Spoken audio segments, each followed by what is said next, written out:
in one-day internationals. They call him Hitman, and he's arrived to the party.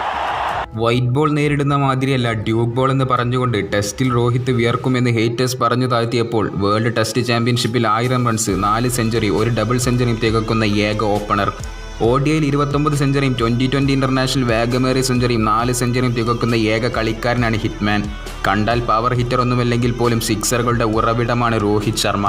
ഇന്റർനാഷണലുകളിൽ എല്ലാ ഫോർമാറ്റുകളും sixer രാജാക്കന്മാരുടെ പട്ടിക എടുത്താൽ മുൻപന്തിയിൽ തന്നെ കാണും രോഹിത്. വിമർശകരുടെ അണ്ണാക്കിലൂടെ സിക്സറുകൾ അടിച്ചു കയറ്റുക എന്നതാണ് സാറേ ഇവന്റെ മെയിൻ. നിലവിലെ ഇന്ത്യൻ ടീമിന്റെ അവിഭാജ്യ ഘടകമാണ് ഈ 34കാരൻ. Beautiful, masterful and glorious. ഒരിക്കൽ IPL എന്ന് വെച്ചാൽ ചെന്നൈ സൂപ്പർ കിങ്സ് എന്നായിരുന്നു. പക്ഷേ ഇപ്പോൾ ആ മഞ്ഞ പതാകയ്ക്കു മേലെ ഉയർന്നു പൊങ്ങിയൊരു നീല പതാകയുണ്ട്, മുംബൈ ഇന്ത്യൻസ്. IPLൽ ആടിയുലയാത്ത മുംബൈ ഇന്ത്യൻസ്